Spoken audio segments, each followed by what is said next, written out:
कर देना वो जाता है ना डाटा।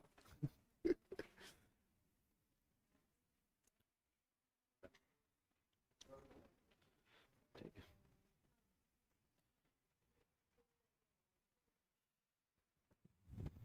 चलिए।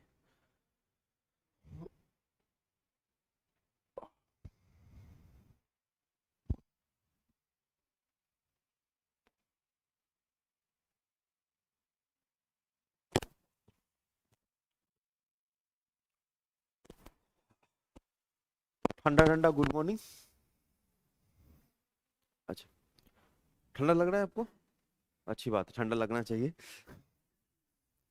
ठीक है, ओके। तो आज ये आपका जो मॉडर्न हिस्ट्री है, मॉडर्न हिस्ट्री का आज जो मेन पोर्शन होता है वो स्टार्ट होता है फ्रॉम 1757।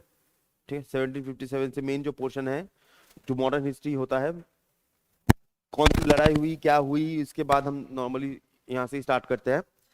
लेकिन इससे पहले थोड़ा सा बैटल ऑफ प्लासी आने से पहले या बैटल ऑफ बक्सर आने से पहले स्टार्ट तो यहाँ से होता है। कुछ चीजें जान लो जिससे आपको थोड़ा सा आइडिया हो कि चल क्या रहा था, थोड़ा सा आपको आइडिया हो। कॉन्टिन्यूस गेस्ट, नॉर्मली जब मॉडर्न हिस्ट्री हम पढ़ते हैं, मॉडर्न हिस्ट्री स्टार्ट कहां से होता है? मॉडर्न हिस्ट्री स्टार्ट होता है फ्रॉम 1757, है ना? 1757 से स्टार्ट होता है, that is known as battle of Plassey बोलते हैं हम। अब ये जान के रखो, जो ब्रिटिशर्स है, ठीक है, वो प्लासी बोलते थे इसलिए क्योंकि वो ठीक से वर्ड बता नहीं पाते थे। उस एरिया का नाम था पलाशी। मुर्शिदाबाद में एक एरिया होता है पलाशी होता है, लेकिन वो लोग बोल नहीं पाते थे इसलिए प्लासी बोलते हैं। लेकिन आप लोग, हम लोग क्या हैं, हम लोग जानते हैं, फिर भी हम लोग प्लासी ही बोलेंगे। ठीक है, इंग्लिश है कि क्या करें, कुछ नहीं कर सकते। तो बैटल ऑफ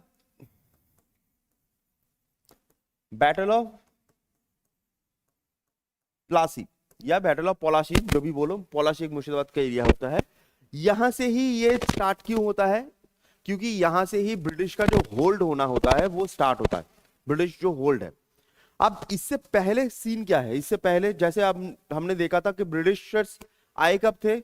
ब्रिटिशर्स आए थे 1608 एंड 1615 में ब्रिटिशर्स का फर्स्ट फैक्ट्री बना, है ना? ब्रिटिशर्स की फर्स्ट फैक्ट्री बनी 1615 में। लेकिन इस समय क्या है, इस समय जो मुगल रूलर्स थे वो इतने ज्यादा पावरफुल थे तो ब्रिटिशर्स अपनी चोंच खोल नहीं पाए, कुछ भी नहीं कर पाए। तो बट यहां पर क्या होता है, 1615 के बाद ब्रिटिशर्स ने दो एरियाज को अपने ट्रेडिंग पोस्ट की तरह यूज किया, जो बाद में उनकी प्रेसिडेंसी भी बनी, ट्रेडिंग पोस्ट की तरह। इन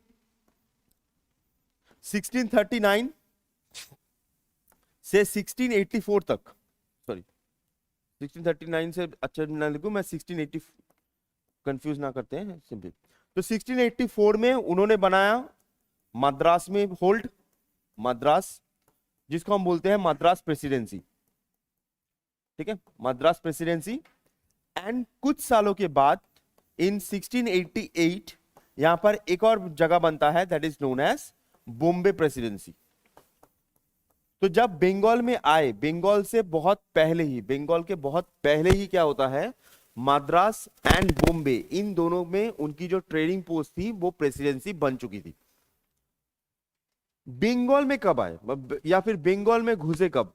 क्योंकि बंगाल में ही मेनली सबसे ज्यादा पैसा जो लूटा गया है वो बंगाल में ही लूटा गया है। बंगाल में घुसे कब? बंगाल में घुसते हैं इन 1696। 1696 में बंगाल में एक जगह है that is known as fort William. Bengal में कोलकाता में एक जगह होती है that is known as fort William. तो वो ये फोर्ट विलियम बिल्ड करना स्टार्ट करते हैं इन 1696। एंड जो 1702 में 6 साल के बाद जाके बनता है, 1696 में जाके वो बनता है। ठीक है, 1696 स्टार्ट होता है।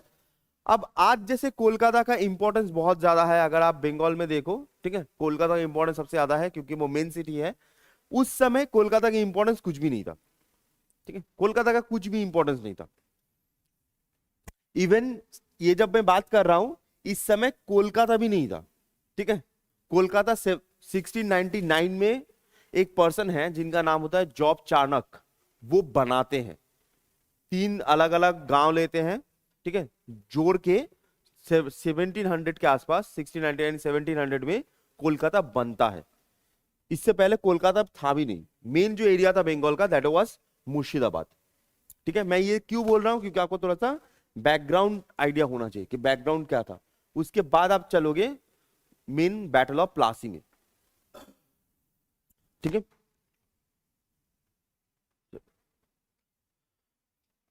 तो प्रेसिडेंसी थोड़ा जल्दी जल्दी बना देते हैं।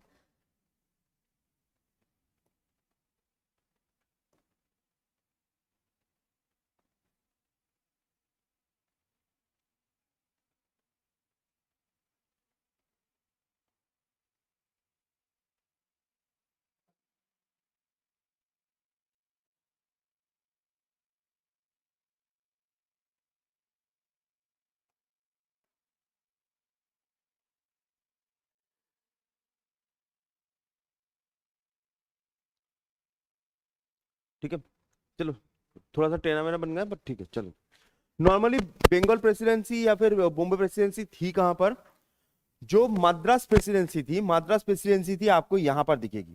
ठीक है, मद्रास प्रेसिडेंसी आपको दिखेगी यहां पर, जो थोड़ा सा आइडिया आपको हो जाए। मद्रास प्रेसिडेंसी दिखेगी ये वाला पोर्शन,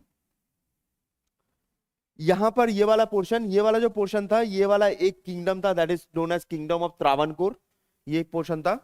यहां पर ये इंपॉर्टेंट है, यहां पर आता है मैसूर। ठीक है, यहां पर जो मैसूर का किंगडम है टीपू सुल्तान, वो आएगा। और यहां पर एक बहुत बड़ा स्टेट आता था that is known as Hyderabad. ठीक है, यहां पर आता था हैदराबाद, यहां पर आता था मैसूर।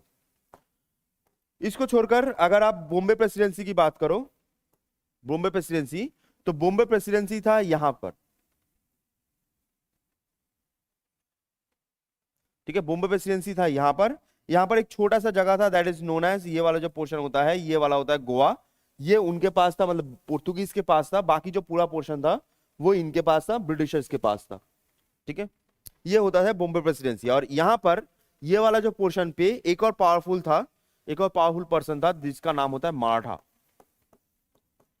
मराठा, मराठा इतने पावरफुल थे, ये ब्रिटिशर्स को कुछ समझते नहीं थे कि ब्रिटिशर्स बाद में थ्रेड बनेंगे, ये बनेंगे, वो बनेंगे, कुछ समझते ही नहीं थे क्या थ्रेड बनेंगे।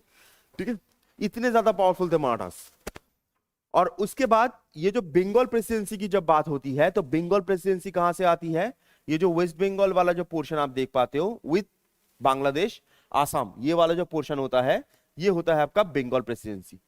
जो सबसे अमीर था, सबसे ज्यादा पैसा जिसके पास था। और ये बंगाल प्रेसिडेंसी बनती है इन 1702।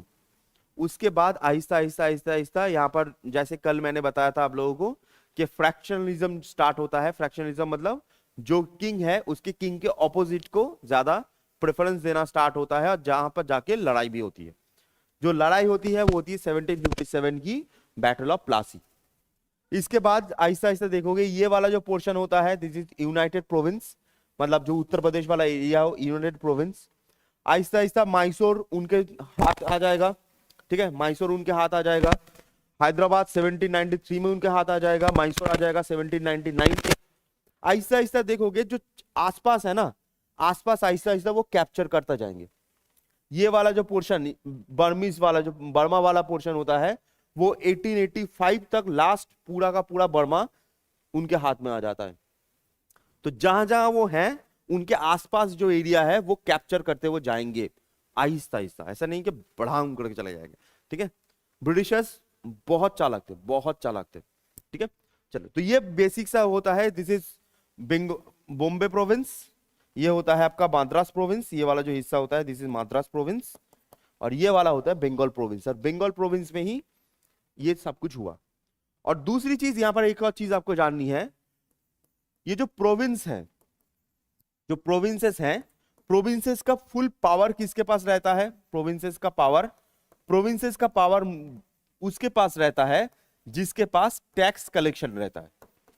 आज की तरह इंडिया का केस नहीं था। आज की तरह इंडिया मतलब इंडिया पूरा का पूरा इंडिया एक रूलर के नीचे रहेगा, ऐसा नहीं है। जिसके पास टैक्स कलेक्शन का पावर है, जहां से वो टैक्स ले रहा है, वो पूरा एरिया उसका हुआ। सीधी सी बात है, एकदम आसान भाषा में। नाम किसी का भी हो, डजंट मैटर, पावर उसके पास ही रहेगा, पैसा उसके पास रहता है। तो ठीक है, अब ये वाला बेसिक चीज समझे। अब चलते हैं हिस्ट्री में हुआ क्या। हिस्ट्री में हुआ क्या, तो यहां पर स्टार्ट होता है 1757। 1757 में क्या होता है, फ्रैक्शनलिज्म तो बहुत ज्यादा था, फ्रैक्शनलिज्म तो बहुत ज्यादा था। तो 1757 में होता है battle of Plassey. Battle of Plassey, तो बैटल ऑफ प्लासी किसके साथ हुआ था, ब्रिटिश वर्सेस सिराजदौला, सिराज उद्दौला। ठीक है, सिराज उद्दौला। अब 1757 तक आते आते क्या होता है, जो मुगल्स हैं वो बहुत ज्यादा वीक हो चुके हैं। औरंगजेब की डेथ होती है। औरंगजेब की डेथ होती कब है, पता है किसी को, याद है? क्या बात है, फाड़ दिए हो एकदम जी। 1707 में औरंगजेब की डेथ होती है। उसके बाद आहिस्ता आहिस्ता 1739 में मुगल्स में बहुत बड़ा डेंट लगता है। नादिर शाह अटैक करता है, और नादिर शाह, मोहम्मद शाह रंगीला उस समय किंग थे, उनके सामने से पूरा का पूरा दिल्ली लूट के चले जाते हैं। ठीक है, इवन कोहिनूर, पीकॉक थ्रोन सब लेके चले जाते हैं। वो तो सिख लोग थे, ठीक है, सिख थे, बाबा दीप सिंह जी थे जो उन्होंने बचा के लाए थे। मतलब पीकॉक थ्रोन तो गया, बट कोहिनूर बचा के लाए थे। जब नादिर शाह अटैक करता है, पूरा का पूरा जो दिल्ली होता है, दिल्ली में जितने भी फीमेल थे सबको लेके चले गए थे। 16,000 के आसपास लेके चले गए थे। बाबा दीप सिंह जी जाते हैं, सबको बचा के लाते हैं। तो ये जो डेंट था, ये इतना बड़ा डेंट था कि समझ में सबको आ गया कि मुगल और कुछ नहीं कर सकता, अब जितना चाहे एक्सपैंड करो। ठीक है, मुगल का हो गया 1707 में ही खत्म, औरंगजेब खत्म, पूरा मुगल खत्म। तो सिराजदौला के साथ बैटल होती है। अब सिराजदौला जो होता है ना, सिराजदौला, तो यहां से सिराजदौला के बारे में थोड़ा सा जान लो। सिराजदौला जो होते हैं, इनका जो एरिया था वो था मुर्शिदाबाद। ठीक है, मुर्शिदाबाद। सिराजदौला का एरिया कभी भी कोलकाता था नहीं, मुर्शिदाबाद के एरिया था। और दूसरी चीज होती है, सिराजदौला के साथ एक और ट्रेजेडी वहां पर अटैक होती है, ट्रेजेडी अटैच होती है, जिसका नाम होता है black hole tragedy. Black hole tragedy. अब ये सिराजदौला के बारे में आपको पता है कि नहीं, आइडिया नहीं है, लेकिन सिराजदौला जो था वो भी बहुत ही ज्यादा अच्छे नहीं थे। ठीक है, बहुत ही ज्यादा आप बोल दो सैडिस्ट आदमी टाइप का था। क्या होता था, अपने ही नोबल्स है ना, अपने ही नोबल्स, जो अपने ही मिनिस्टर्स हैं, ऐसा गड्ढा खोलता था, उस गड्ढे में नोबल्स को डाल देता था, और नोबल्स उठ नहीं पाते थे। उनको देख के वो बहुत खुश होता था कि उठ नहीं पा रहे, इस टाइप का पर्सन था। तो ये बात होता है कि जब सिराजदौला किंग बनते हैं, तो वहां पर एक कस्टम होता है कि जितने भी साइड बाय साइड किंग्स हैं, वो सिराजदौला को कुछ गिफ्ट देंगे। ये कस्टम है। अब ब्रिटिशर्स काम कहां कर रहे हैं, आपके कोलकाता में, साउथ बंगाल में, और सिराजदौला किंग कहां बने हैं, थोड़ा सा नॉर्थ बंगाल के करीब, दैट इज मुर्शिदाबाद के करीब किंग बने हैं। तो नॉर्मली है कि ब्रिटिश गिफ्ट भेजेगा, ब्रिटिश ने कोई गिफ्ट नहीं भेजा। ठीक है, उन्होंने सिर्फ हैप्पी कोरोनेशन डे लिख के भेज दिया बस। ठीक है, और कुछ नहीं भेजा, कोई गिफ्ट नहीं भेजा। तो इसी वजह से क्या होता है, सिराजदौला को गुस्सा आता है, और सिराजदौला पूरा की पूरे आर्मी को लेके आते हैं कोलकाता, और फोर्ट विलियम पे अटैक कर देते हैं, फोर्ट विलियम कैप्चर कर लेते हैं। और यहां पर कहा जाता है, ऐसा अभी आर्कियोलॉजिकल एविडेंस अलग अलग चीज शो करती है, बट ये कहा जाता है कि उन्होंने एक गड्ढा खुलवाया, और उस गड्ढे में मैक्सिमम 20 लोग रह सकते थे। उन्होंने पकड़ के 120 लोगों को उसमें डाल दिया। ठीक है, जो ब्रिटिशर्स से 120 लोगों को डाल दिया, जिसमें बहुत सारे ब्रिटिशर्स की डेथ हो गई। इसको हम बोलते हैं ब्लैक होल ट्रेजेडी, इसे हम बोलते हैं ब्लैक होल ट्रेजेडी। ठीक है, तो ये जो ब्लैक होल ट्रेजेडी होती है, तो ब्लैक होल ट्रेजेडी के बाद क्या होता है, उस समय का जो गवर्नर था इन बंगाल, जो उनका नाम होता है क्लाइव, तो वो क्या करता है, वो सिराजदौला का जो मेन सेनापति था, या फिर बोल सकते हो मेन जनरल था, मेन जनरल, जिसका नाम होता है मीर जाफर। ये नाम याद रखिएगा, क्योंकि इसके बाद यही किंग बनेगा। मीर जाफर को के साथ वो कॉन्स्पिरेसी करता है, और मीर जाफर को अपने ग्रुप में ले लेता है। अपने ग्रुप में ले लेता है और स्टार्ट होता है बैटल ऑफ प्लासी। ब्रिटिश की आर्मी बहुत छोटी थी, सिराजदौला की आर्मी बहुत बड़ी थी, बट मेन जो आर्मी का कमांड था, मेन आर्मी का कमांड था, वो सिराजदौला के पास नहीं था, वो था जनरल के पास। मेन आर्मी, सिराजदौला अपनी आर्मी लेके गए, अब इनके पास गोली है, इनके पास तलवार है, तो वो आर्मी तो खत्म हो गई। तो नेक्स्ट जो अगर आर्मी आती तो वो जीत जाते, सिराजदौला जीत जाते। मिर्जाफर ने आर्मी भेजा ही नहीं, आर्मी भेजा ही नहीं, और सिराजदौला को हरा दिया जाता है। हिस्ट्री का सबसे शॉर्टेस्ट बैटल में से ये एक बैटल था, ठीक है, 12 घंटे में खत्म। बैटल शुरू हुआ, 12 घंटे में खत्म। रूस यूक्रेन वॉर 2 साल से चल रहा है, चल ही रहा है, ये 12 घंटे में खत्म। तो यहां पर सिराजदौला क्या होते हैं, सिराजदौला ब्रिटिश के सामने हार जाते हैं, सिराजदौला हार जाते हैं, और सिराजदौला को पकड़ लिया जाता है, सिराजदौला को पकड़ लिया जाता है। और नेक्स्ट मिर्जाफर जो होता है वो नेक्स्ट किंग बनता है, ठीक है, जिसको बोलते हैं ना पपेट किंग, पपेट किंग बनता है, नेक्स्ट जो पपेट किंग बनता है। और ये जो पपेट किंग बनता है ना, इसमें ब्रिटिश ईस्ट इंडिया कंपनी की चांदी लग जाती है, ठीक है, चांदी, क्योंकि मिर्जाफर उस समय बहुत ज्यादा पैसे वाला था।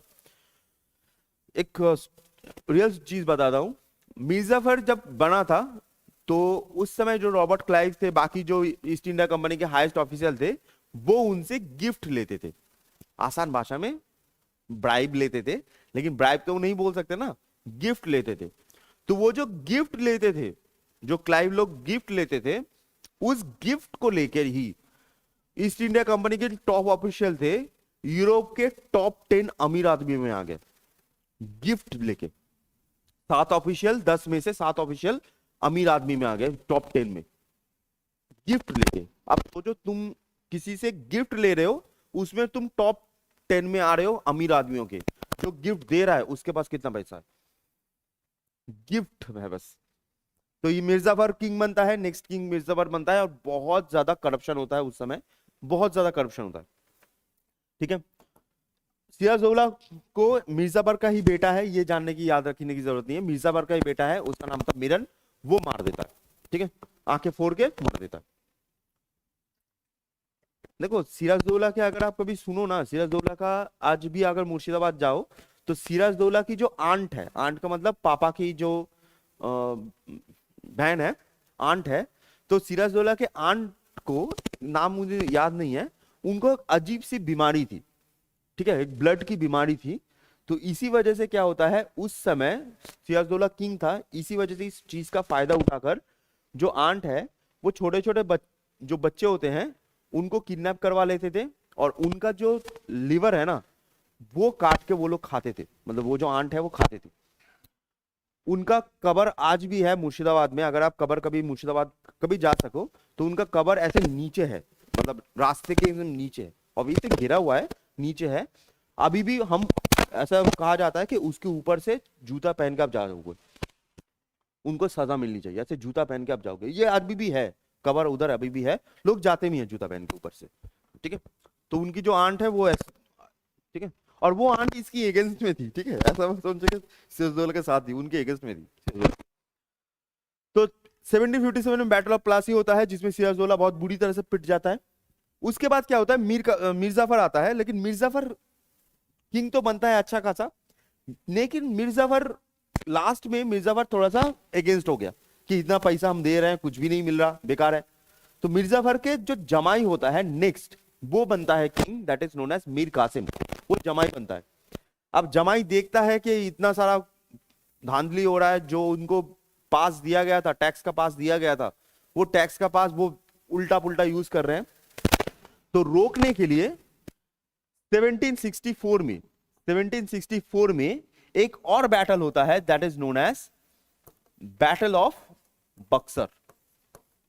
1764 में एक और बैटल होता है, that is known as battle of Buxar.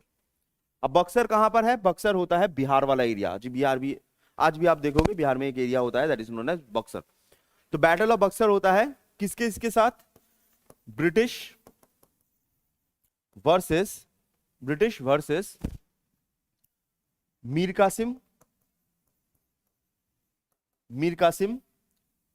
एक और पर्सन होता है जिनका नाम होता है शुजा-उद-दौला, सुजाउद्दौला, ये कहाँ के थे? ये यूपी के थे, ठीक है, यूपी के किंग थे, अवध, अवध के किंग थे। और एक और पर्सन होता है जिसका नाम होता है शाह आलम, शाह आलम टू, ये मुगल किंग थे, ये मुगल किंग थे। तो तीनों किंग्स मिलके, ठीक है, मीर कासिम, सुजाउद्दौला, शाह आलम टू, तीनों किंग्स मिलके ब्रिटिश के अगेंस्ट लड़ते हैं और ब्रिटिशर्स तीनों को पीट देते हैं, ठीक है। इसमें ये जो तीनों होते हैं, तीनों में जीतता कौन है? जीतता ब्रिटिशर्स है। तीनों को ही पीट दिया जाता है, मीर कासिम, सुजाउद्दौला एंड शाह आलम, ये तीनों को ही पीट दिया जाता है। और जो किंग वाला सिस्टम है, बंगाल का जो किंग वाला सिस्टम है, उसको हटा दिया जाता है, क्योंकि तुम मुगल का कुछ कर नहीं पाओगे। यूपी ऑलरेडी तब उनके बाद हाथ में नहीं था, तब तक ये बंगाल था, तो ये बंगाल वाला जो किंग सिस्टम होता है, इसको हटा दिया जाता है। अब पूरा का पूरा जो पोस्ट था, पूरा का पूरा आ जाता है ब्रिटिशर्स के पास। अब ये ब्रिटिशर्स इन तीनों को हरा क्यों देते हैं? इसका रीजन ये है कि इस टाइम में एक बैटल ऑलरेडी हो चुका है इसके अंदर। 1757 से 1764 के अंदर एक बैटल था जो ऑलरेडी हो चुका है, that is known as battle of Wandiwash. मैंने कल क्लास में बताया था आपको, फ्रांस के साथ बैटल ऑफ वॉन्डिवॉश। तो क्या हो रहा था कि पहले के ब्रिटिश के जो आर्मी थी वो दो जगह पर ऐसे डिवाइड थी। ये एक बार ब्रिटिश के साथ लड़ रही थी, एक बार पोर्तुगीज के साथ, एक बार ब्रिटिशर्स के साथ लड़ रही थी, एक बार पोर्तुगीज के साथ। तो उनके बैटल फोर्सेस अलग थे कंपेयर टू यहां पर। जब बैटल ऑफ वॉन्डिवॉश हो जाता है तो सब फोर्सेस एक जगह पर आ जाते हैं, और इसी वजह से क्या होता है, इन तीनों को पीट दिया जाता है अच्छा खासा। अब ये जो पीटते हैं, ये इंपॉर्टेंट नहीं है कि हारते हैं, ये इंपॉर्टेंट नहीं है, इसके बाद वाला जो इंसिडेंट होता है वो सबसे इंपॉर्टेंट है। तो 1764-65 में क्या होता है? 1764-65 में एक ट्रीटी होती है, that is known as treaty of Allahabad. और ट्रीटी ऑफ इलाहाबाद में एक चीज होती है कि ब्रिटिशर्स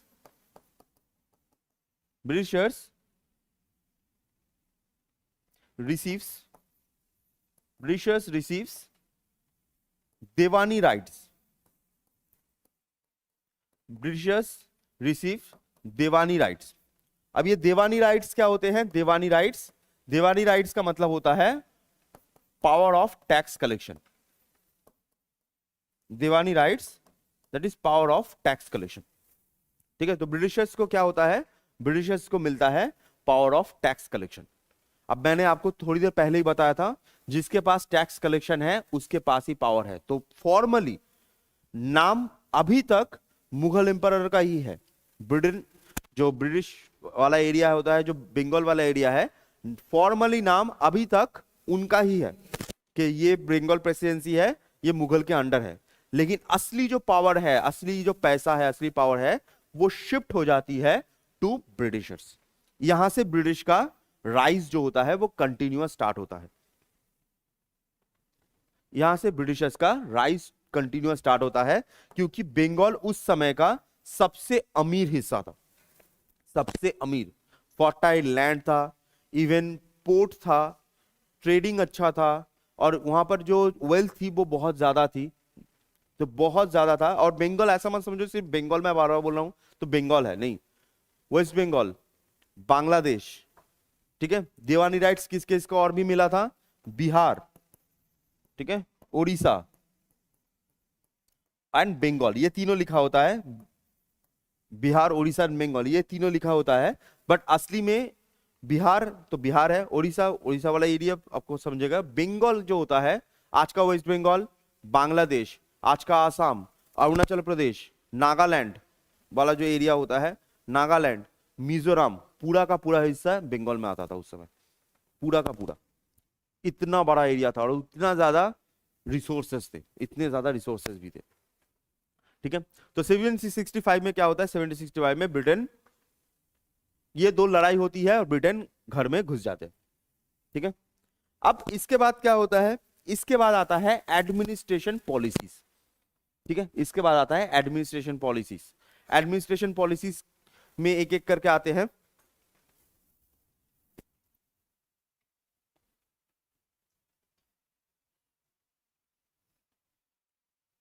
यही चीज लिखा हुआ है, ठीक है। Battle of Plassey, battle of Buxar जो हमने देखा, सेम चीज ही लिखा हुआ है, ठीक है। शाह आलम 2 के साथ सेकंड ट्रीटी, शुजाउद्दौला, मैसूर आएंगे अभी हम। बैटल ऑफ, अब मेन जो चीज पढ़नी है दैट इज नोन एज ये एडमिनिस्ट्रेटिव पॉलिसी। एडमिनिस्ट्रेटिव पॉलिसी जो स्टार्ट होती है ये वाला जो, ठीक है। तो एडमिनिस्ट्रेटिव पॉलिसी में दो एडमिनिस्ट्रेटिव पॉलिसी बहुत ही फेमस है, मैं 3-4 आपको बता दूंगा ऑब्वियसली, ठीक है, बाई टाइम टू टाइम, मतलब टाइम टू टाइम मीन्स। अच्छा, जो चीजें लिखी नहीं है उस पर भी थोड़ा सा बता देता हूँ, क्रोनोलॉजिकल ऑर्डर में बताते हैं जिससे आपको आसानी हो पढ़ने में भी, याद रखने में भी। तो सबसे पहला जो एडमिनिस्ट्रेटिव पॉलिसी आता है वो आता है इन 1793, 1793, ठीक है। 1793 में आता है permanent settlement. Permanent settlement, permanent settlement लाता कौन है? परमानेंट सेटलमेंट लाता कौन है? उनका नाम होता है कॉर्नवालिस,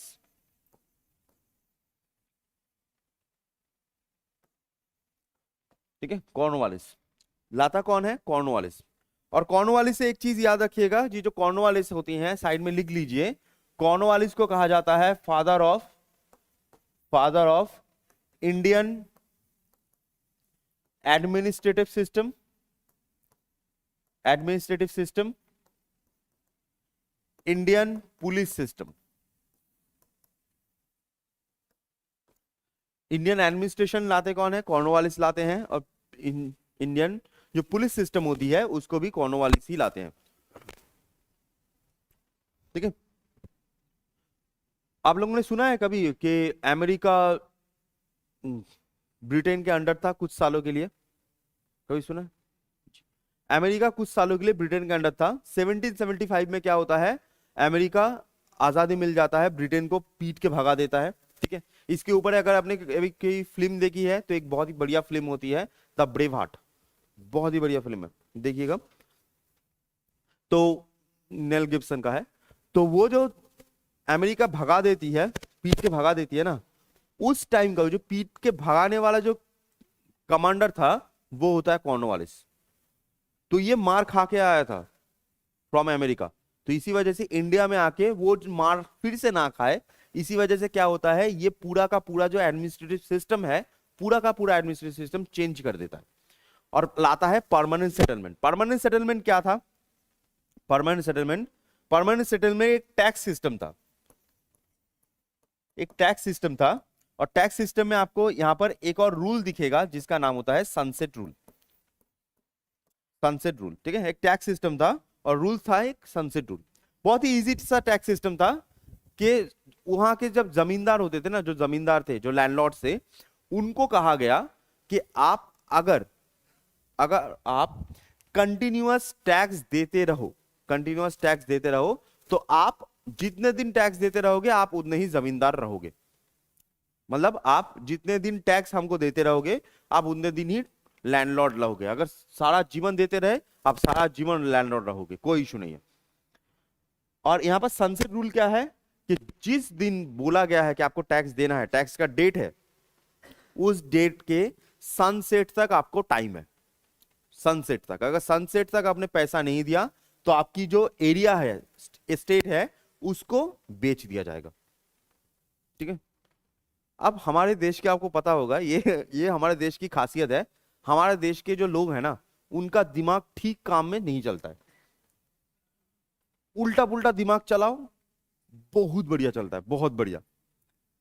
ये लोग भी अलग नहीं थे, ठीक है।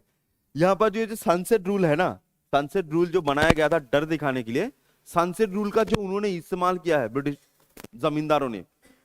जमींदार क्या करते थे, एक साल का मान लो टैक्स बनता है 1 करोड़, ठीक है, टैक्स बनता है 1 करोड़। वो क्या करते थे, 1 करोड़ टैक्स देते नहीं थे। पहले साल नहीं दिया, दूसरे साल नहीं दिया, तीसरे साल नहीं दिया, चौथे साल में उनके पास नोटिस आ गया कि आपका ये जो स्टेट है हम बेच देंगे, आप पैसा नहीं दे रहे, ठीक है। तो 3 करोड़ ऑलरेडी वो साइड करके रख चुके हैं, 3 करोड़ रख चुके हैं। उसके बाद क्या होगा, उसके बाद जब स्टेट होगा, मतलब जब ऑक्शन होगा, तो ब्रिटिश का बहुत सारा खर्चा है। अब वहां पर क्या होता है, ऑक्शन में वो जो जमींदार है ना, उसी के ही जानने वाले लोग ऑक्शन में बैठते थे, ठीक है, कोई अलग नहीं बैठता था, जानने वाले लोग बैठते थे। और मान लो कि वो स्टेट का पूरा खर्चा 3 करोड़ है, क्योंकि 3 करोड़ साइड कर लिया है, ब्रिटिशर्स को 3 करोड़ चाहिए, तो 3 करोड़ से नीलामी होती थी। ये लोग क्या करते थे, क्योंकि पता है कि ब्रिटिशर्स को बेचना है, वो कम करते करते 10 लाख 20 लाख पे लेके आते थे, ठीक है, 10 लाख 20 लाख से स्टार्ट करते थे बस। अब 10 लाख 20 लाख है, ब्रिटिशर्स को तो कुछ नहीं आ रहा, तो इससे बेहतर 10 लाख 20 लाख आए, तो वो 20 लाख में स्टेट उन्होंने बेच दिया। अब जिसको बेच देते थे वो फिर से बेच देता था जमींदार को। 3 करोड़ तो पॉकेट में गया, कितना 20 लाख, जाना कितना था 3 करोड़, ठीक है। ये हमारे इंडिया में धान लेवाजी बहुत अच्छा होती है। तो परमानेंट सेटलमेंट आता है 1793। नेक्स्ट परमानेंट सेटलमेंट के बाद एक और सिस्टम आता है in 1798, that is known as subsidiary alliance.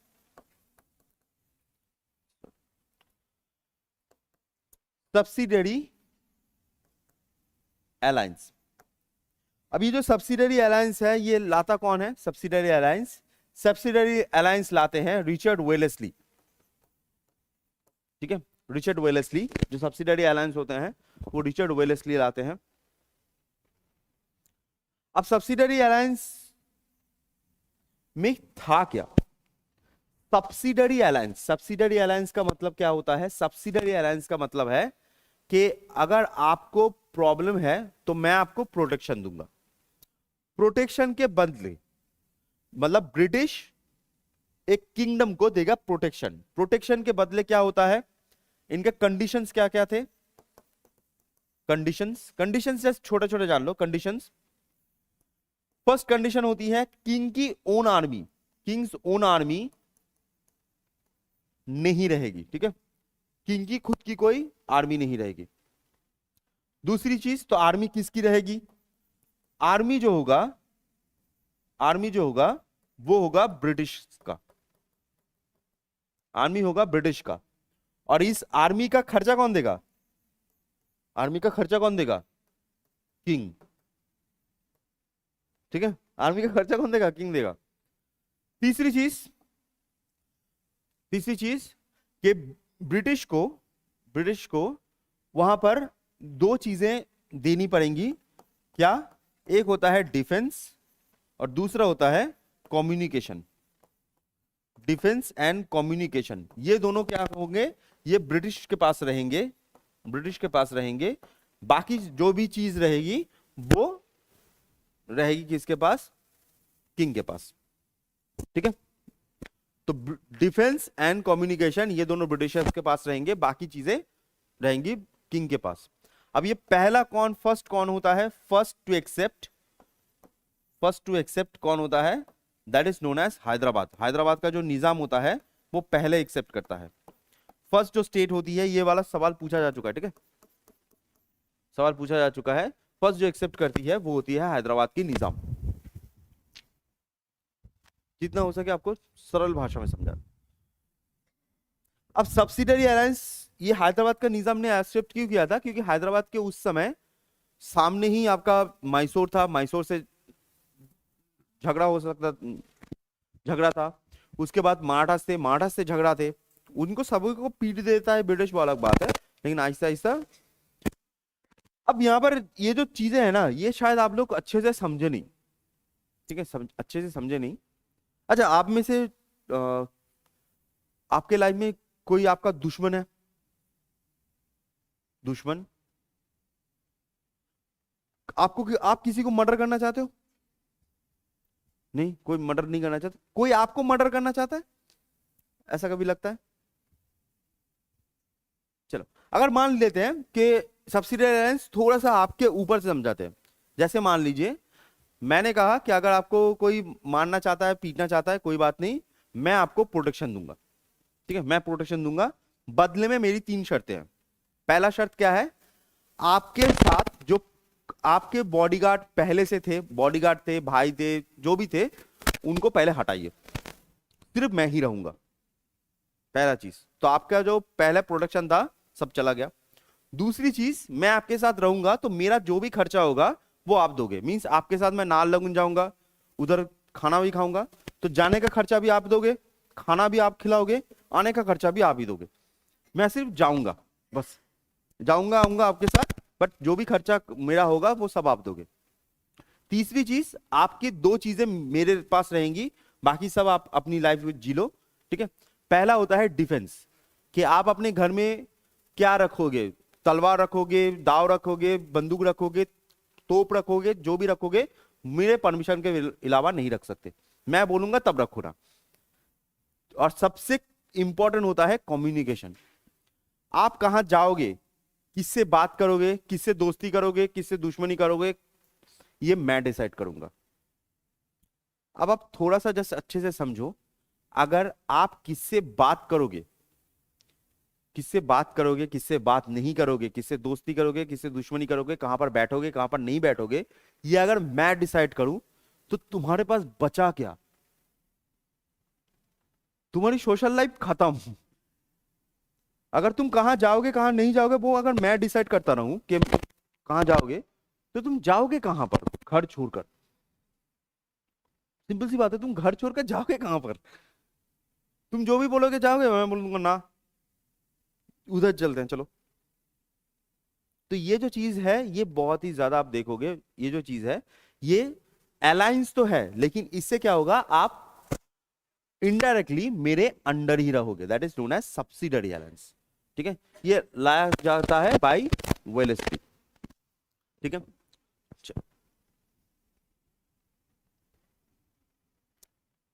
क्या बात है, आज मैं एक चीज नोटिस कर रहा हूं, मुझे बहुत अच्छा लग रहा है। आज बहुत सारे को ऐसे सामने से देखने से समझ में आता है ना, नॉर्मली क्या होता है ना, ऐसे आप लोग देख नहीं पाओगे, मैं देख पाता हूँ। आप आज आप लोगों के बहुत सारे लोगों के आंखों में आंसू आ रहे हैं, ठीक है। गम के नहीं है, नींद के हैं। ठीक है, नींद के आंसू आ रहे हैं। बहुत सारे लोग, पहले क्या होता था, नॉर्मल दिनों में एक दो होता है, ठीक है एक दो होता है, आज आंसू का बहार आ रहा है सबके आंखों में, आंसू का बहार। आज डे कितना है, फ्राइडे है क्या? फ्राइडे है ना, आई या बस, कल फिर से है, फिर से कल है, चलो। चलिए, रोइए मत। अच्छा आप लोग एक बात बताइए, तो आप लोग रात में सोते कब हो? 12 बजे? अच्छा, आप में से कौन कौन है जो 10 से 11 के बीच सो जाता है? 10 से 11 के बीच, 1 2 3 4, ठीक है। लॉन्डो में कोई 10 से 11 के बीच सोता है भाई? तुम सो जाते हो 10 से 11 के बीच, कि जिंदगी में खुशी नहीं है क्या? 10 से 11, अच्छा 10 बजे से पहले कोई सोता है हमें से? नहीं, ओके। 11 से 12, मतलब 11 से 12 के बीच, मतलब 12 तक सो जाता है। बहुत सारे लोग 12 तक सो जाते हैं। अच्छा 12 से 1, 12 से 1, 3 4 5, 1 से 2, 1 से 2 बज जाता है। अच्छा, नेचुरली बोल रहा हूँ, ऐसा नहीं कि एक दिन बजा, ऐसा नहीं, नॉर्मली 1 से 2 बजता है। 1 से 2, 3 4 लोग हैं, बढ़िया। 2 से 3, अरे वाह, 1 2 2 3 है। अच्छा 3 के बाद एनीवन? 3 के बाद? 3 के बाद होता है किसी का 3 के बाद? नहीं? अच्छा भाई तू सोता नहीं है? मैंने 3 तक चला गया, उसके बाद भी तुमने हाथ नहीं उठाया है, तो तुम सोते हो कि सोते नहीं हो? चलो मैं क्यों बोल रहा हूँ, एक चीज मैं आपको थोड़ा सा बताता हूँ। नॉर्मली क्या होता है ना, हम लोगों को जब नींद आता है, मैं थोड़ा सा पढ़ाई से हटके चीज बोल रहा हूँ, ठीक है, थोड़ा सा पढ़ाई से हटके। हम लोगों को जब नॉर्मली नींद आता है तो हम सोचते हैं कि हमारे क्लास बोरिंग है, सब्जेक्ट बोरिंग है, टीचर बोरिंग है, लाइट ठीक नहीं है, ये ठीक नहीं है, बहुत चीज होती है। लेकिन प्रॉब्लम आपको जो नींद आ रही है ना, ये प्रॉब्लम आपको इसकी वजह से नहीं आ रही कि क्या चल रहा है, ये प्रॉब्लम आपकी हो रही है बिकॉज ऑफ आपकी स्लीप साइकिल खराब है, ठीक है। स्लीप साइकिल खराब है, और नॉर्मली जब मैं स्लीप साइकिल बोलता हूं तो बहुत सारे लोग सोचते हैं स्लीप साइकिल तो इतना होता है, बस हो गया, ठीक है। ऐसा नहीं होता है। स्लीप साइकिल क्या होता है, स्लीप साइकिल कितने घंटे का होता है पता है किसी को? 6 to 8, बहुत बढ़िया, बहुत बढ़िया। तो स्लीप साइकिल कितना होता है? वो होता है 1.5 आवर्स का। रुको, पूरा खत्म करने दो। 1.5 आवर्स का स्लीप साइकिल होता है, लेकिन आपकी बॉडी को फुल्ली चार्ज होने के लिए एटलीस्ट 5 स्लीप साइकिल चाहिए। ठीक है, 5 स्लीप साइकिल चाहिए, तो टोटल आएगा 7.5 आवर्स या फिर 8 घंटा। यही चीज को हम 8 घंटा बोलते हैं कि 8 घंटा नींद लो, ये सब बोलते हैं। ठीक है, लेकिन मान लो कि आपकी बॉडी को अगर आप 4 स्लीप साइकिल में भी चलाओ, ठीक है, 4 स्लीप साइकिल में भी चलाओ 6 घंटा, तो भी आपकी बॉडी आराम से 80-85 के चार्ज पर काम कर सकती है। मोबाइल की तरह समझो, ठीक है, 80-85 की तरह आराम से काम कर सकती है। अब प्रॉब्लम क्या होता है? प्रॉब्लम होता है ये जो 1.5 घंटे का टाइमिंग है, ये प्रॉब्लम यहां पर होता है। जैसे मान लो, ठीक है, जैसे आप में से कोई 3 बजे के बाद सोता है, ऐसा कोई है? 3 बजे के बाद आप सोते हो मैम? बढ़िया। मैम आप पढ़ते हो या फिर नॉर्मली कुछ काम ऐसे ही? अच्छा मैम, आपने कभी कंसीडर ऐसा किया है, कंसीडर किया है कि अगर आप और 2 घंटा एक्स्ट्रा जाग जाओ, 2 घंटे एक्स्ट्रा जाग जाओ, तो आप सिक्योरिटी गार्ड की नौकरी भी कर सकते हो। ठीक है, जागना का जागना, पैसा का पैसा।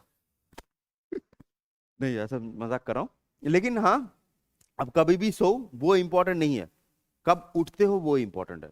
जैसे फॉर एग्जांपल मान लेते हैं कि स्लीप साइकिल की केस होती है 1.5 घंटे की ना, आप 12 बजे सो रहे हो, ठीक है, मान लो आप 12 बजे सो रहे हो, अगर आप 6 घंटे के हिसाब से उठो, 6 घंटे के हिसाब से उठो, तो उठना कब है? 6 को, है ना, 6 को। अब आप 12 बजे सो रहे हो, तो सोचो आपने कुछ मोटिवेशन चीज देख लिया है, मोटिवेशन कोट पढ़ लिया, या मोटिवेशन गाना सुन लिया कि कर हर मैदान फतेह। आपने सोचा कि सुबह उठेंगे सारा मैदान फतेह कर डालेंगे, तो आप सुबह थोड़ा सा जल्दी उठ गए। जल्दी उठ गए मीन्स आप 5:30 को उठ गए। हमने सुना है जितना सुबह जल्दी उठोगे आप उतना ही ज्यादा एनर्जी फील करोगे। ठीक है, बेकार बात है। ठीक है, तो आप 5:30 को उठ गए, आपको लग रहा है कि आप एनर्जाइज फील करना चाहिए, आपको अच्छा लगना चाहिए, सुबह ठीक लगेगा। बट आपको उठना कब था? As per the sleep cycle 6 बजे। अब उठेगा वो 5:30 बजे। तो क्या होगा, आपकी ये जो आधा घंटे की स्लीप है ना आपकी बॉडी में, वो रहेगी। आपके बॉडी में आधा घंटे की स्लीप रहेगी। आपके बॉडी को फर्क नहीं पड़ता आप कितने मोटिवेटेड हो, स्लीप बॉडी में घूमती रहेगी। नॉर्मली जब आप काम करते रहोगे, नॉर्मली जब काम करोगे, स्क्रॉल करोगे, ये सब करोगे, तो उसमें कोई इशू नहीं है। लेकिन जब आप एक जगह पर स्टिल होके बैठोगे, और स्टिल होके बैठने से आपकी जो ब्लड सर्कुलेशन है, बॉडी की ब्लड सर्कुलेशन होती है, वो कम होगी। जब भी ब्लड सर्कुलेशन कम होगी, तब आपके ब्रेन से एक हार्मोन रिलीज होगा जिसका नाम होता है मेलाटोनिन। और जब भी ये मेलाटोनिन रिलीज होना स्टार्ट होगा, आपको नींद आना स्टार्ट होगा, बहुत नींद आना स्टार्ट होगा। ठीक है, मेलाटोनिन का भरमार है, सब बहुत ज्यादा नींद आना स्टार्ट होगी। ये मेलाटोनिन होगा तो स्टार्ट होगा नींद आना, पहली चीज। अब नींद आएगा तो क्या होता है, जैसे मान लीजिए आप लोग आंखें बंद करके सो नहीं सकते, इधर ऑब्वियसली सो नहीं सकते। मैं बोलता हूं कि हमेशा आप पीछे जाके सो जाओ, लेकिन पीछे जाके सोने में थोड़ा सा खराब भी लगेगा कि सर पढ़ा रहे हैं हम पीछे जाके सो गए। आप सो सकते हो, मुझे कोई इशू नहीं है। तो क्या होता है, आप पीछे जाके सो नहीं सकते, आंखें बंद करके सो नहीं सकते, तो आपकी आंखों को मेलाटोनिन निकल रहा है, प्लस आपकी आंखें खोले हुई हैं, तो आपको आंखों को जोर जबरदस्ती बंद करवाया जाएगा, आपकी आंखें जलना स्टार्ट होंगी। और जलना जब स्टार्ट होंगी, तो उस जलने को रोकने के लिए आंखें की जो पलकें हैं कंटिन्यूअस बंद होगी, जिसमें आपके आंखों में पानी आ जाएगा। इसी चीज को मैं बोल रहा था कि आज बहुत लोग बोल रहे हैं, ये रोना नहीं है। यहां पर एक ग्लैंड होता है, लैक्रिमल ग्लैंड, ये आंखों को पानी कंटिन्यूअस सप्लाई करता रहेगा, जिससे आंखें भीगी हुई रहे, आपको तकलीफ ना हो। और दूसरी चीज अभी भाई ने किया, ठीक है, आप मुंह क्यों खोलते हो? इसका रीजन ये है कि जैसे आप बैठे हुए हो ना, तो आपकी बॉडी में ब्लड सर्कुलेशन कम हो चुका है। ब्लड सर्कुलेशन कम हो चुका है, आपके ये वाला काम कर रहा है, ये वाला काम कर रहा है। आप ब्रेन को चाहिए ऑक्सीजन, आपके बॉडी चुपचाप बैठी हुई है, ज्यादा ब्लड सर्कुलेशन नहीं है, ज्यादा ऑक्सीजन यहां पर जा नहीं रहा। अब ऑक्सीजन जा नहीं रहा तो आपको करना पड़ेगा बाहर से ऑक्सीजन लेने के लिए। तो अगर आपको नींद आ रही है या फिर नॉर्मली बैठे हो, तो ये मुंह खोलना एकदम नॉर्मल है। मैं मजाक उड़ाता हूं वो अलग बात है, मुझे पता हो कि मजाक उड़ाता हूं इसलिए, लेकिन अगर आप मुंह खोलते हो वो एकदम नॉर्मल बात है। ठीक है, तो ये चीजें होती हैं। अगर आप अपने स्लीप साइकिल को 10 मिनट के आसपास आगे पीछे रख सकते हो तो बहुत बढ़िया है, आपको बॉडी में उतना फील नहीं होगा। बैठे हो तो थोड़ा सा लगेगा, ऑब्वियसली लगेगा, ये करना बहुत ही मुश्किल हो जाता है। आप देखिए, अगर आपकी बैठे हुए हो तो एक काम कर सकते हो, थोड़ा सा पैर हाथ पैर हिलाओ जिससे ब्लड सर्कुलेशन थोड़ा सा बढ़े। आप किसी भी फुटबॉलर को नहीं देखोगे वो मैदान में खेल रहा है, रास्ते पे खेल रहा है, घर के छत के ऊपर खेल रहा है, कभी भी किसी भी फुटबॉलर को नहीं देखोगे वो खेल रहा है, खेलते खेलते कर रहा है, क्योंकि वो दौड़ रहा है, इसकी वजह से उसके ब्लड सर्कुलेशन होती है। तो बॉडी हिलाइए, थोड़ा सा ब्लड सर्कुलेशन आपका बढ़ेगा। ठीक है, ये मैथ में नहीं होता है क्योंकि मैथ में आपका दिमाग बहुत चलाना पड़ता है, हाथ चलाना पड़ता है। यहाँ पर ज्यादा दिमाग नहीं चलाना पड़ता है आपको, जो चलाता हूं मैं ही चलाता हूँ, इसी वजह से ये भी होता है। ठीक है, तो 10 मिनट ऊपर नीचे कर लीजिएगा। और एक चीज, ये पढ़ाई से ही बोल रहा हूं, एक और चीज है कि अगर आपको लगता है कि सर हम तो 10 घंटे सोते हैं फिर भी नींद आता है, इसका रीजन भी सेम ही चीज है। अगर आप 6 घंटे हो गया और इसके साथ 4 ऐड करो तो हो गया 10 घंटा, है ना, 10 घंटा। 10 बजे उठते हो, अगर आप 6 से 1.5 घंटे करके जाओ तो 6 to 6:30, 6:30 to 9, 9 to 10:30। आपको उठना कब है? 10:30 में। आप उठते कब हो? 10 में।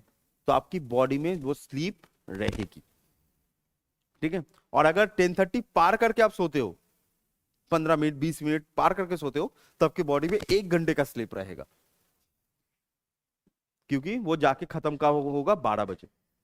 तो आप 9 बजे उठ जाओ, या फिर मम्मी को बोलो कि स्लीप साइकिल के हिसाब से मुझे उठना है 10:30 बजे, इससे पहले नहीं उठना है। मारेगी मम्मी वो अलग बात, मम्मी मारेगी वो अलग बात, बट ये होता है।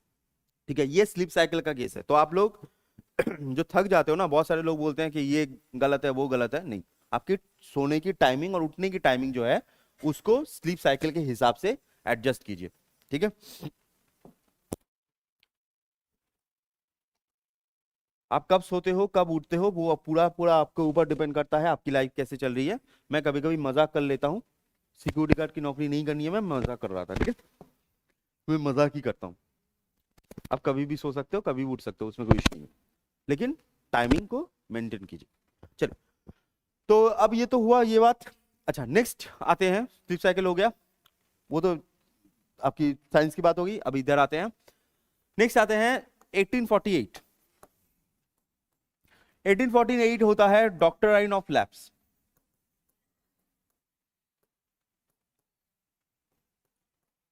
ठीक है, डॉक्ट्राइन ऑफ लैप्स। ठीक है, doctrine of lapse, doctrine of lapse लाता कौन है? एनीवन? बहुत बढ़िया भाई।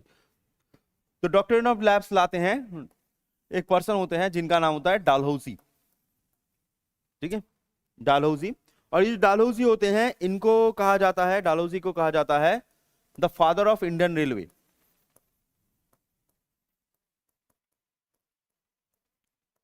Father of Indian railway. ठीक है, फादर ऑफ इंडियन रेलवे क्यों बोला जाता है? क्योंकि 1853 में इंडिया में पहला कॉमर्शियल रेलवे स्टार्ट हुआ था। ठीक है, 1853 में इंडिया में पहला कॉमर्शियल रेलवे स्टार्ट हुआ था। नॉर्मली हम मुंबई टू थाने, मैं लिख देता हूं इधर, 1853 from Bombay to Thane,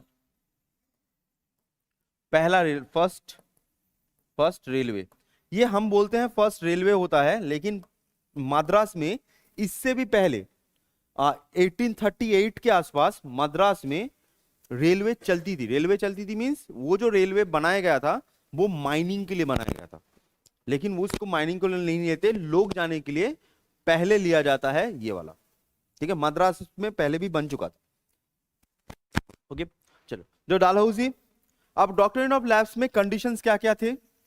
conditions, अच्छा, कंडीशन जानने से पहले ये चीज याद रखो, ये doctrine of lapse, doctrine of lapse उन्हीं स्टेट के ऊपर अप्लाई होगा जिन्होंने सब्सिडरी अलायंस लिया है, क्योंकि Bengal presidency, Madras presidency, Bombay presidency ये ऑलरेडी ब्रिटिश के पास है। तो यहां पर अप्लाई करना उतना इशू नहीं है, लेकिन जिन्होंने ऑलरेडी सब्सिडरी अलायंस लिया हुआ है उन्हीं के ऊपर ये डॉक्ट्रिन ऑफ लैप्स इंप्लीमेंट होगा। ऐसा नहीं है जिसने नहीं लिया है उनसे कोई वास्ता नहीं है उनके ऊपर लगा दो, ऐसा नहीं होगा। तो यहां पर कंडीशंस क्या क्या थे? कंडीशंस दो थे। पहला चीज होना चाहिए उस राजा के पास आपका लीगल हेयर होना चाहिए, और दूसरा क्या होता है? दूसरा होता है मैल एडमिनिस्ट्रेशन।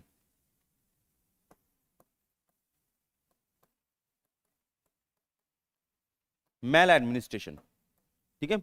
लीगल हेयर होना चाहिए का मतलब क्या होता है कि किंग का खुद का बेटा होना चाहिए, खुद का बेटा, किंग का खुद का बेटा।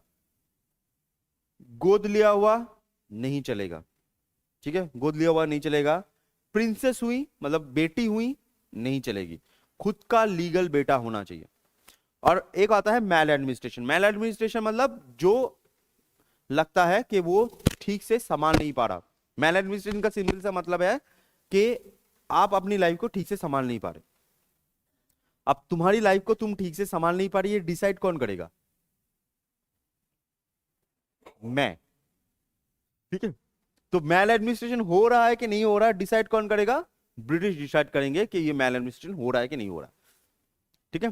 तो यहां पर दो होते हैं। तो फर्स्ट स्टेट जो इस डॉक्ट्रिन ऑफ लैप्स में चला जाता है उसका नाम होता है सातारा, ठीक है। फर्स्ट स्टेट होता है सातारा। सातारा को छोड़कर बहुत सारे स्टेट्स होते हैं, जैसे मान लीजिए सातारा को छोड़कर उदयपुर, अवध, ठीक है, झांसी। झांसी को सुना होगा ना लीगल हेयर के केस में, झांसी लक्ष्मीबाई, ठीक है, झांसी। अवध का केस मजेदार है, ये जो अवध है, अवध का केस मजेदार है, ठीक है। अवध को जो, ठीक है, अवध का केस, अवध का जो किंग थे वो होते हैं आपके वाजिद अली शाह, ठीक है। इसके वाजिद अली शाह के लिए मैं बहुत ज्यादा शुक्रगुजार हूं, अवध के किंग के लिए, वो अलग बात है, मैं हूं क्यों बताता हूं, ठीक है। तो आपका डॉक्ट्रिन ऑफ लैप्स ये वाला चीज जो होता है ये वाला यहां पर खत्म होता है। अच्छा, नेक्स्ट कल आपका 1856 के बाद से, क्योंकि 1856 में एक और आता है that is known as widow remarriage act, उसके बाद 1857 से स्टार्ट करेंगे कि क्या क्या हुआ क्या क्या नहीं हुआ, ठीक है, उसको लेकर। यहां तक किसी को कोई सवाल है, क्वेश्चन है, डाउट है तो पूछ लो।